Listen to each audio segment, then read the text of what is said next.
Did you ever get blamed for something you didn't do, just because you were easy to blame? I will start with the part that hooked the breath right out of my chest, because it still makes my stomach flip when I think about it, and if I don't say it exactly as it happened it will sound like I am exaggerating, which I'm not. Because a few weeks before Christmas I found out my parents were taking a trip without me, not because they told me, not because we had some awkward conversation where we all agreed to take space this year, but because my cousin texted me a cheerful line about airport shoes, which made no sense until she sent a follow-up saying she would see me in Florida and she hoped the resort had decent coffee. And I just stared at my phone while the words slowly arranged themselves into the shape of a family plan that apparently had a guest list I wasn't on, and when I called my mom to ask what Cousin Andrea meant, my mom inhaled like I had stepped into a booby trap, and then she said, in that careful tone she uses when she thinks she is being reasonable, that this Christmas trip was just for the core family, and she said it as if it were a neutral fact like the sky is blue and the ground is hard, and I said, I'm sorry, what does that even mean? And she said, you know, just the four, which of course means my parents, my sister Erin and Erin's boyfriend, who by the way has managed to become more core in a year than I apparently am in my whole life. I wish I could tell you I took it like an adult who is above being hurt by this kind of thing, but the truth is I felt like someone had quietly erased me from a photo and tucked the frame back on the shelf. And that mix of humiliation and anger does this thing where you feel both hot and cold at the same time. And I was halfway through saying that this was insane when my mom added that it was not personal and that travel budgets are tight and it is easier with a smaller group, and I almost laughed because if budgets were tight then maybe the condo my sister has been living in for free, my condo that I bought and maintain and repair and insure, could have used a little rent to ease the burden. And it was in that exact second that something inside me clicked into place, not a screaming, messy snap, but a clean little switch that said, if I am not core, then let's be consistent and see how core she feels when the free roof is not over her head anymore. I did not say any of that to my mom because I have learned the hard way that when you speak while you are bleeding you give them the part of you they can argue with, the tone, the volume, the word choice, anything except the actual behavior that hurt you. So I told her I hoped she had a safe trip and that I would be with friends, and I hung up and sat there in my very not-free condo and pictured my sister Erin packing bathing suits into a suitcase I probably bought for her birthday a few years back, and the picture annoyed me so much that I opened the folder with the lease documents, which sounds dramatic, but is really just a handful of emails where we agreed that she would cover utilities and start paying rent by summer, which became late summer, which became fall, which turned into a running joke in the family about how Erin was getting on her feet, and every time I brought it up I was told I was being rigid and that family helps family, and I helped, and honestly I did not mind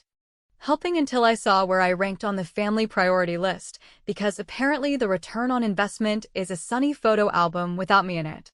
What gets me is how casually they expected me to swallow it, like I should be grateful to be spared the stress of travel and the stress of pretending we all get along. And I will admit that a spiteful thought crossed my mind about booking my own trip somewhere flashier and posting it everywhere, but that would have been noise, and what I wanted was signal, something simple that could not be debated or smiled away.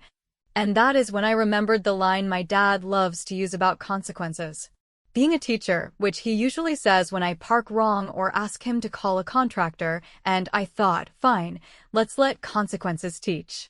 I spent that night doing the kind of boring adult stuff that people underestimate until it saves them, like checking dates, double-checking the language we used in emails, confirming that utilities were still in my name, and texting my friend Lauren, who is not a lawyer, but has the steady voice of someone who has been through ugly family fights and knows how quickly they turn if you give them a target, and she said, keep it boring and keep it documented, and I knew she was right because my family thrives on drama you cannot screenshot, and I decided that I would not give them a single performance to point at, only facts they cannot wriggle out of. The next day Erin posted a little slideshow on social about holiday countdown with my people, and I could pretend I did not care, but the truth is I felt it in my throat like a hard swallow. And I was just about to mute her when I noticed a line on one of the photos about last chill before the move, which would be funny if it were not my life, because she had never mentioned a plan to move. And if she had a plan, she forgot to loop in the person who owns the place, so I took a breath and typed a message that read, "When you have a minute, we need to talk about the condo," and I added, "And just so we are clear, we will be switching to a normal market arrangement after the holidays, which means full rent on the first of the year." And I paused because part of me wanted to soften it, to add a smiley or a "we will figure it out," but I left it clean and sent it, and then I took a screenshot because I know how this movie goes.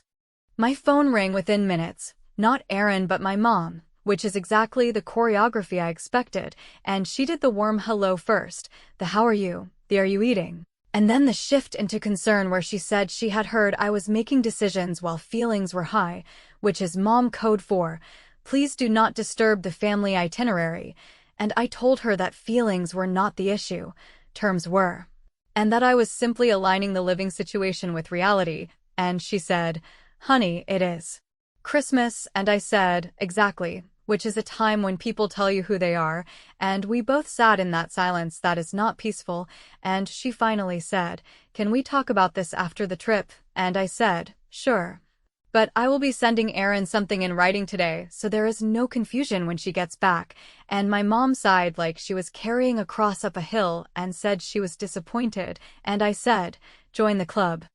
I will not pretend that I did not feel a little shaky after that call, because standing up to your family sounds empowering on paper and feels like a small earthquake in real life. And I made tea I did not drink and walked around my living room counting the ways I could back down later if I needed to save face. But then I looked at the calendar and pictured Christmas morning, their perfect picture without me. And I knew I was done being the person who sends a nice comment under it, so I opened my laptop and drafted a simple notice, not legalese, just a clear statement of terms with a date and a rent amount and a note that failure to pay would end the arrangement entirely. And I read it twice and sent it to Erin's email, and then I texted her, "Check your email," and then I put my phone face down on the table and let myself breathe. The hook is this, and it is exactly what I told myself in that moment, not out loud but in the place where resolve lives. If I am not part of the core family for their Christmas, then my condo will not be part of their comfort in the new year. And I am done asking nicely for a seat at a table they keep moving away from me, because I have a table of my own, and the chairs are not free for people who forget that I exist until they need a place to sleep, and with that thought sitting steady in my chest, I typed one last line and hit send. "We will switch to full rent on the 1st, or you will move out by the 15th. No exceptions." And then I watched the typing bubbles pop up and disappear and pop up again, and I smiled. Because now the conversation finally had rules. The bubbles finally resolved into a long message that tried to sound calm, but kept tripping over itself. The kind of text you write when you are sure you're the victim, and also a little worried the receipts might say otherwise. And Erin started with a breezy hey and slid fast into how she had always planned to start paying soon, and how this timing felt harsh, and how I must know she was between things, and how family is supposed to help without turning into landlords, and I read the whole thing twice because sentiment is the oldest trick in our family toolbox. Then I put the phone down and did what I had promised myself I would do, which was to stick to facts that live in writing. So I replied with one long paragraph that reminded her of the email chain from last spring where she agreed to cover utilities fully and begin rent by early summer. The one where she said, "Give me 2 months and I will be steady," and I attached screenshots and wrote, "I am not angry, I am aligning the agreement with reality, and the reality is that the free ride ended months ago, which means full rent by the 1st or move out by the 15th, and then I added a simple line that mattered more than the rest. I will send this formally, so we both have it clear. What I did next felt small compared to the anger I could have poured out, but small actions add up faster than a single blow-up, so I opened my laptop and drafted a clean, polite notice with dates and amounts and a final line about failure to comply resulting in termination of the arrangement. And, because I was done letting things float in the air, I sent it by email, then printed it, signed it, and dropped the hard copy at the front desk with instructions to place it under her door, and I Requested a delivery confirmation because I know exactly how quickly memories become fog when people want them to. And while the printer was still warm, I called the management office and updated the authorized occupant list so it matched reality rather than the story my parents liked to tell. And I set a date for her parking fob to be deactivated if there was no rent by the 1st. Not because I was trying to embarrass her with a lockout, but because I was done carrying the risk of someone who is not paying and is not respecting boundaries, and I wanted the building to treat this like what it was, which is my home with a guest who had outstayed her welcome. I kept hearing my mom's voice in my head telling me to calm down and be generous, because it is Christmas, and I realized how many times that line has been used to make me swallow things that would never be asked of Aaron. And that thought stiffened my spine more than any pep talk could, so I went through the utilities and set them to auto-pay on my card for the final month only, then scheduled a termination date for all services unless a new account holder took them over. And I sent Aaron the account transfer links with a simple note: "You will need to own these by the 2nd week if you stay," and I added a spreadsheet that showed the monthly totals we had been absorbing while she posted photos about living her best life. And, before anyone calls me petty, let me just say there is a difference between keeping score and showing a pattern, and I was done pretending there was no pattern. A few hours later, Erin finally called, and she went straight to the part where I was punishing her over a trip, which is convenient because it lets her ignore the quiet year of ducking rent and the months of me asking.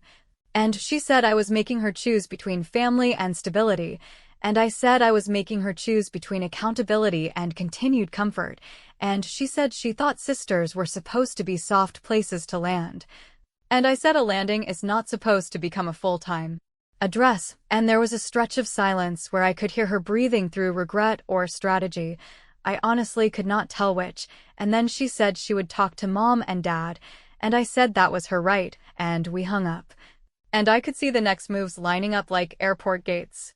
Because I could feel the pressure campaign gearing up, I called Lauren and told her exactly what had been said, and she laughed that low laugh she saves for predictable people, and she said, "You are doing fine. You are being clear. Just make sure the paper trail stays ahead of the phone calls, and also make sure your building knows not to let anyone into your unit without you present, especially parents who will show up with a casserole and a lecture and a memory of conversations that did not happen." So I sent a quick email to the building manager stating plainly that no one should be granted access without me, and that any requests should be routed to me in writing, and then I made one more call that felt less satisfying than it should have,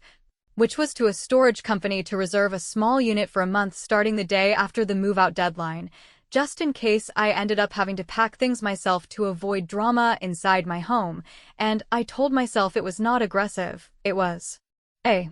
contingency, and contingencies are what keep you from losing your mind when people decide your boundaries are negotiable.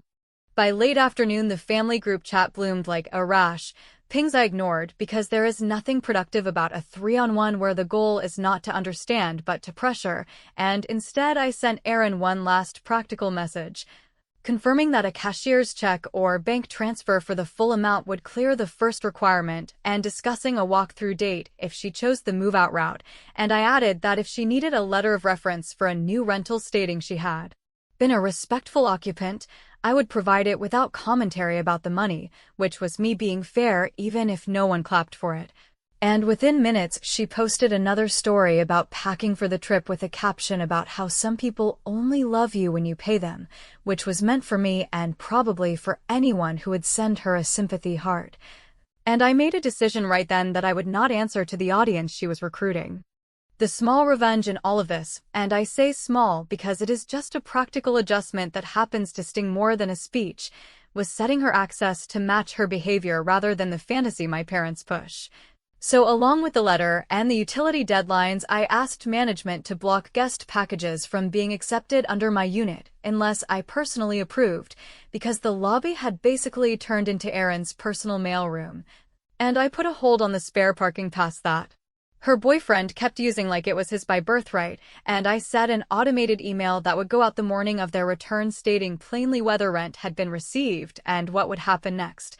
So there would be no conversation about forgetting or confusion or last-minute grace, only the plan we both had in writing. I wish I could tell you I felt triumphant, but what I really felt was steady, like the ground under me was finally mine. And that steadiness made space for the first honest laugh I had had all week when my phone lit up with my mom's name, and I let it go to voicemail, and listened to her say in that careful tone that she and my dad were very concerned about the tone I was taking, and could we please pause all this until after the holidays. And I saved the voicemail, filed it under documentation, and texted back a single line that was firm and boring, exactly as planned, which said, "The written terms stand, have a safe trip," and because I do not like games, I added one more administrative step that would keep the conversation honest when they landed, which was to schedule the fob deactivation for midnight the night they got back if no rent hit my account by that day. And I sat with that decision for a full minute, decided I could defend it to my future self, and hit submit on the request. Which is when my phone buzzed again with a message from Aaron that ended with a sentence I had been expecting since the first bubble appeared. "I told Mom and Dad they want to talk to you tonight." They called that night exactly the way I knew they would, with my mom leading like a seasoned point guard and my dad chiming in from the background with those short little verdicts he drops when he wants to sound wise without getting tied to any details. And my mom started with a long preamble about the spirit of the season, and how families are complicated, and how none of this would be happening if I were not so hurt, which is her favorite trick because it turns my boundary into a symptom of my feelings instead of a response to their behavior. And I let her talk until she ran out of air. Then I said as evenly as I could that this was not about a holiday or even a trip. It was about an adult living in my property for almost a year without paying rent and calling it love, and that I had set a clear choice that respected both of us, which is full rent by the first or a move out by the middle of the month, no exceptions, and that I would not be discussing it like it was an emotional puzzle to be solved by nicer tone or more patience. My dad took that as his cue to step forward, and he went to his greatest hits album about family obligations, starting with how they put food in my mouth and drove me to practice and wrote checks when I needed them. And I said I was grateful for every ride and every sandwich, and I would write a thank you note if it would help. But none of that let my sister rewrite the present, because the present is a grown woman living rent-free while planning vacations that exclude the person whose generosity she relies on, and the silence on the line stretched in that rubbery way that tells you someone is not listening, they are regrouping. And my mom finally said we should not do anything drastic before Christmas, and I said nothing drastic was happening, just adult structure. And I think the flatness of that sentence annoyed her because she shifted to the part where she paints me as harsh, asking whether I really wanted my sister worried about housing while packing for a family celebration, and I said I did not create that overlap. Erin did when she ignored months of reminders, and also when she called a trip core family, like I am a fourth cousin who wandered in from out of state, and my mom said that phrase was unfortunate.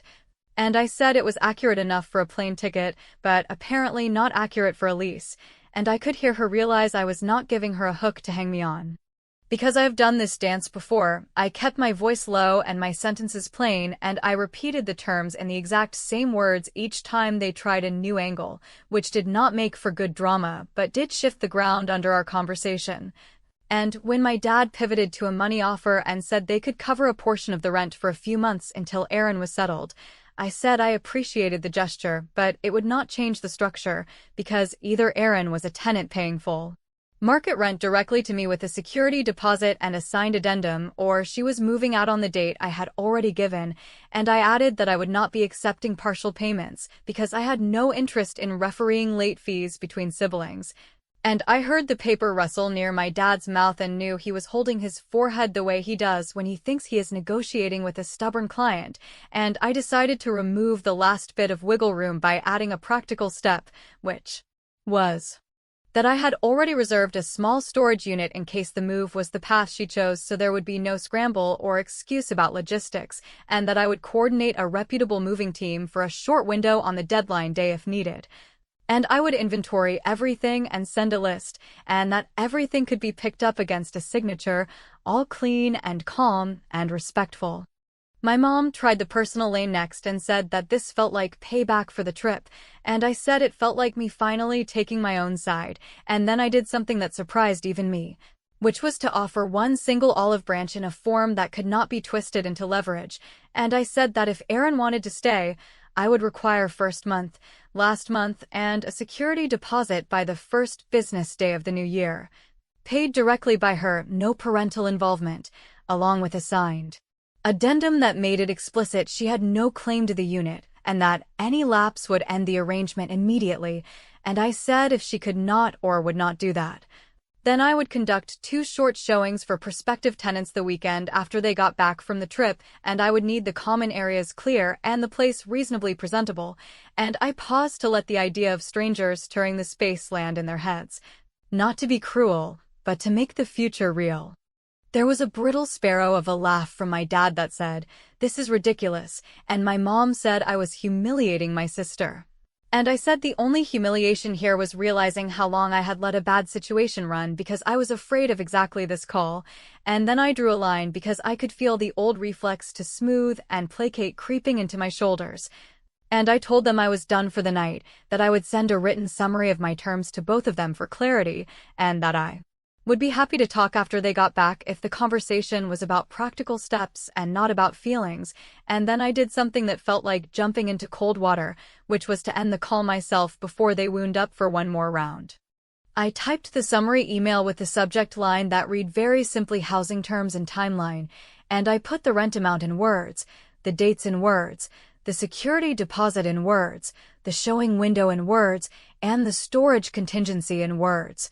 And I copied Aaron and both parents, and I attached the earlier notice and a clean addendum ready to sign. And in the final paragraph I wrote that any attempt to enter my unit without me present would be treated as trespass and documented accordingly, and I hit send and felt the steadiness return like a weight settling in the right place, and then I did one more thing that was half practical, half protective of my sanity, which was to schedule the locksmith for the morning after the move-out deadline in case that path triggered, not to change locks illegally, but to rekey after a proper termination so I would finally sleep without worrying about who had copies floating around. A few minutes later my phone buzzed with a new email from Aaron that read like a term paper in the language of guilt,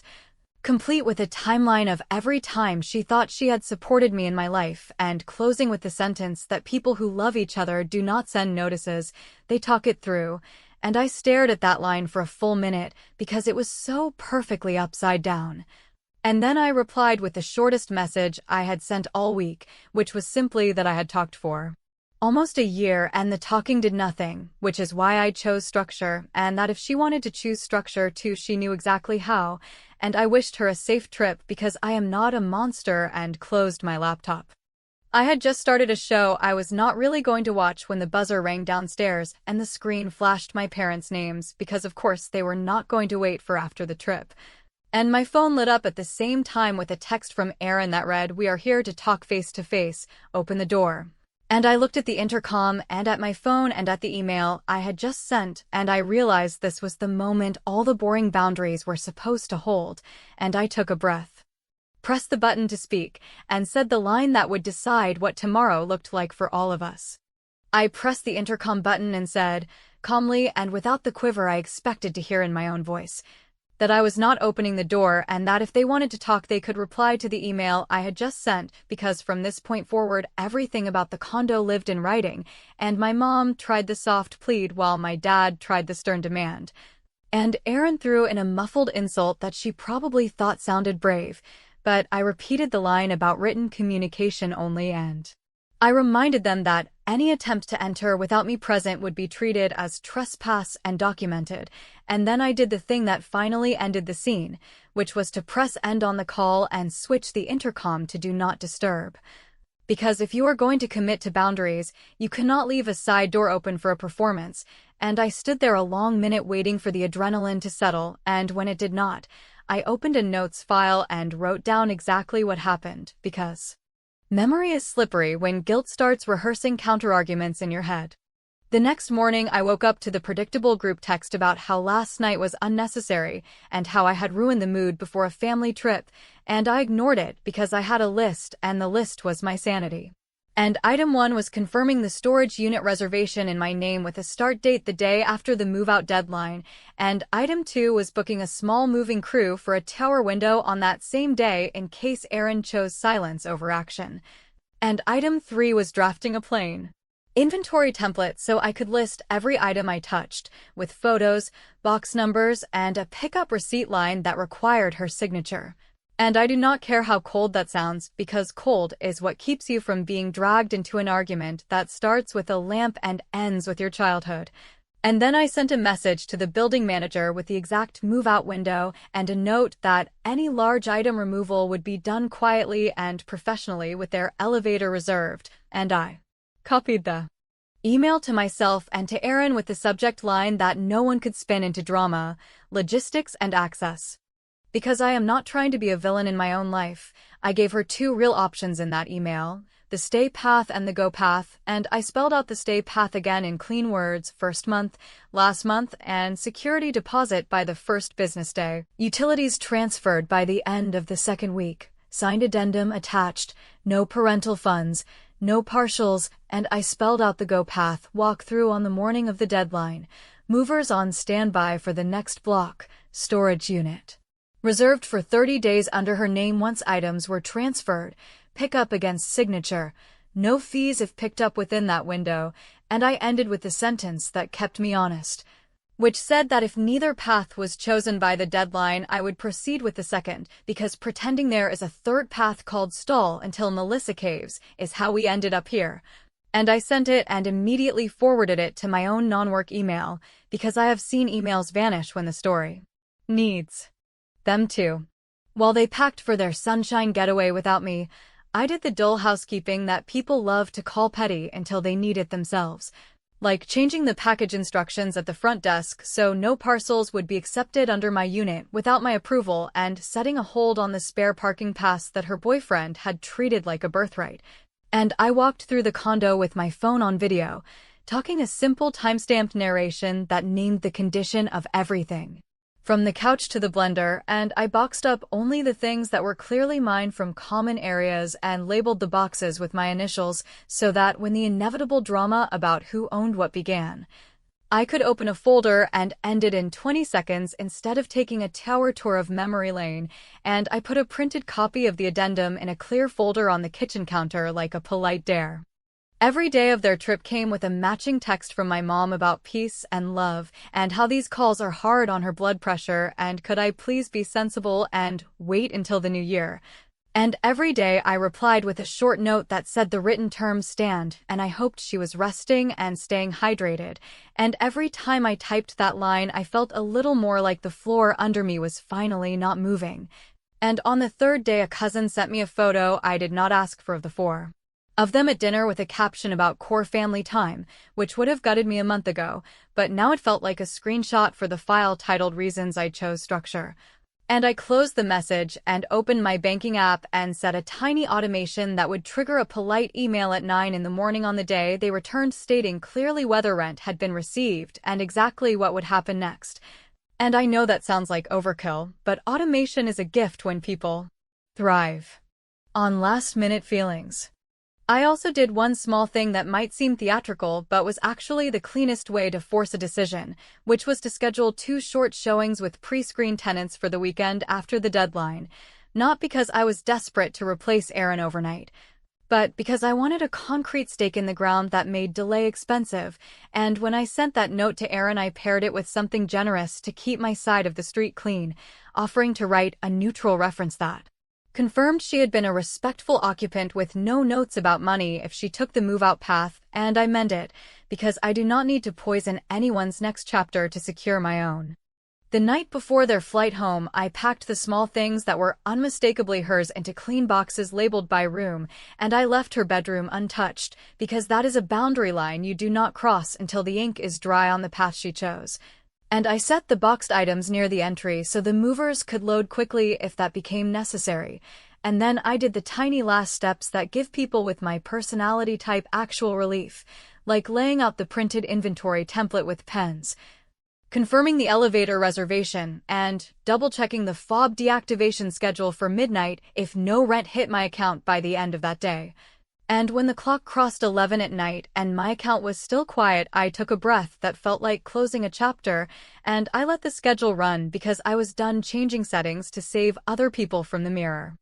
At 9 the next morning, the automated email went out exactly as planned, polite and brief, noting that no rent had been received and that the move-out plan would proceed at noon with a walkthrough at 11 if Aaron wanted to be present. And I sent a separate text with the same facts, because no one was going to say they missed it in the inbox, and then I put my phone face down and made coffee I barely tasted, because this was the part where old patterns try to grab you by the ankle and drag you into a fight, and I was not fighting, I was following a schedule, which is less dramatic and far more effective. Around mid-morning, I got the first ping from the building system saying a deactivated fob had just been used at the garage gate, and a minute later the front desk called to say Aaron and my parents were in the lobby with luggage. Faces set in that blend of travel exhaustion and righteous fury, and they wanted to come up to discuss, and I said the line I had written down in my notes to keep my voice steady, which was that the walkthrough at 11 was open to Aaron only, and that I would meet her at the door with the inventory sheet and the key ready, and the concierge paused and then said, "They're asking if they can all come up anyway," and I looked at the clock, heard the elevator ding on another floor, and told him to hold them in the lobby until I arrived, because if this was going to be decided, it was going to be decided cleanly and on the record. And then the buzzer lit up again and the text from Aaron came through in all caps threatening police if I touched her things, and I picked up my keys, took one long breath to lock in the steadiness, and headed to the elevator for the moment everything either collapses or clicks into place. I walked into the lobby with the kind of calm that only shows up when you have already done the work and you know there are no surprise moves left that can knock you off center, and before anyone could start the performance, I told the concierge, who was watching this like it was the afternoon news, that the walkthrough at 11 was for Aaron only, that I would meet her upstairs, and that my parents were not authorized to enter my unit under any circumstances, and my mom launched into the speech. I have heard every holiday since high school about family and tone and perspective, while my dad tried to serve me a settlement like he was closing a deal at his office, saying they could cover a few months and smooth this out. And I told them that the offer was generous, but irrelevant because the arrangement going forward, if there was going to be one, would exist only between the owner and the occupant, which meant Aaron and me, paid in full, with a signed addendum. And if that was not happening today, then the move-out plan we all had in writing would happen instead. Upstairs at the door, I handed Aaron the inventory sheet and the addendum, and I said the two paths one last time because I wanted my future self to know I had been more than fair. And when she tried to step aside to wave my parents, and I shook my head and reminded her that the building would not allow it and that I would not allow it either, and she muttered something about me loving rules more than people, and I said I loved reality more than stories. And the silence that followed was the exact sound of pride running out of energy. And she asked whether a bank transfer would count if it was initiated today, and I said a bank transfer with proof of funds in her name would count, but partials would not and money from my parents would not. And she looked at my face to see if I was bluffing and realized I wasn't, and then she did a thing that surprised even her, which was to say fine in a small voice and ask me to walk through the bedroom with her so we could at least agree on what was hers and what was mine. The walkthrough took 20 minutes, because that is how long it takes when you have a template, a phone camera, and no interest in arguing about throw pillows like they are heirlooms, and when we were done she stood in the hallway with the pen in her hand, staring at the signature line like it was some kind of trap, and I told her it was not a trap, it was a receipt, and that it protected both of us from the mess that starts when no one can remember what was said, and she signed, which is the moment the temperature in my chest dropped by 10 degrees and the room finally felt breathable, and I stepped into the hall to wave the movers in, because I am not in the business of dragging anyone's life onto a curb. And I had booked a respectable crew that would treat her things like they were worth keeping, even if the last year had not treated my boundaries the same way. My parents tried one last time to force an entrance when they saw the first box roll by, and the concierge, bless him, called me instead of making a judgment, and I asked him to keep them seated and offered to cover his overtime if this dragged. And then I texted my mom the same line I had been using all week, that the written plan was proceeding and I hoped she was staying hydrated after the flight, and yes, I know how that sounds, but there is nothing more irritating to people who want a door-kicking scene than being met with customer service energy and a schedule, and by the time the last labeled box hit the elevator, I had the storage contract open on my phone, completed under Erin's name as promised, with 30 days prepaid by me because I did not want any story later about me holding her life hostage, and I sent her the unit number and the access code as soon as the lock clicked on the roll-up door. When we stepped back to the sidewalk, the sky doing whatever it was doing without any help from me, the crew set the final suitcases down next to the neat stack of boxes, and the foreman handed Erin the inventory receipt to sign, and then he looked at me with that quiet question people sometimes ask without words about whether they should wait for a tip or a new instruction, and I said they were good. And I thanked them for being quick and careful, and then my parents walked up together holding the kind of tight smile that tries to pass for composure, and my mom asked in the same breath whether we could do a family talk and whether I could please stop escalating, and I told her that nothing was escalating, everything was concluding exactly as planned, and that I was free tomorrow afternoon to meet at a coffee shop if the conversation would be about how we relate going forward instead of how I should fix the past, and she blinked like I had spoken another language and then turned to Erin to say this was not necessary, which is when Erin, who had been quiet for the first time in her life, said that she had understood the terms and that she had signed, and that she would handle it. My dad, who hates losing more than he loves peace, tried one last play, which was to announce that he would wire me money today to stop this circus. And I said that the circus ended the minute the boxes hit the sidewalk and that any wire from him would go back the same day because the point was not to extract money from my parents. The point was to stop subsidizing a version of family where I am useful but not included, and he opened his mouth to say something sharp, then closed it, and I knew. I had finally outweighted the speech he has been giving me since college about grace and flexibility, and, because I am not trying to turn my life into an action movie, I ended it with a boring line, which was that I wished them a good afternoon and that Erin had the storage access and the inventory receipts and that my availability tomorrow was afternoon, and then I turned toward the building because this part was done. Upstairs, with the door locked and the air quiet and a small stack of my own boxes leaning against the wall like proof that I was not the villain, I opened my email and sent a single message to the 2 pre-screened applicants telling them that the Sunday showings were now official, and within minutes the traveling nurse wrote back confirming she could sign by the first business day of the new month. And I sat there looking at that email and thinking about how long I had delayed the simplest truth, which is that you either live by your boundaries or you live by everyone else's emergencies, and I chose the former, and to keep myself honest, I forwarded the lease draft to my personal email and to my friend Lauren, who replied with a single line that made me laugh out loud, which was "Please enjoy your own home, finally."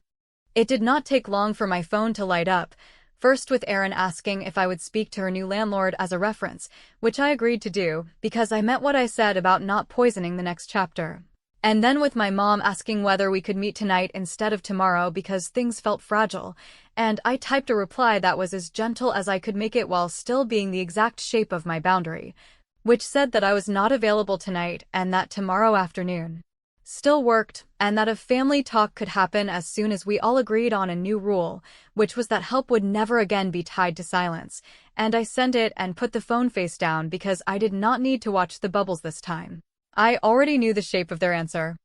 If you want to know whether it felt good, I will tell you that it felt better than good, it felt accurate, and if you want to know whether it went too far, I will say it went exactly as far as it needed to go to end a game I should never have been playing. And when the buzzer went off again an hour later with a delivery I had not ordered, I laughed, because it was a gift basket from a resort with a note about core family time signed by a marketing team that has no idea what those words did in my house, and I set it on the counter, opened the card, and sent my mom a photo with a short message that said I will see you tomorrow at 2, and yes, I am the family too, and if you are not sure what that means, this is what it means, and I put the card down, grabbed a glass of water, and let the quiet stretch out the way it should have been stretching for months, not like a punishment or a victory lap, but like the normal sound of a home where the person paying for it actually gets to live.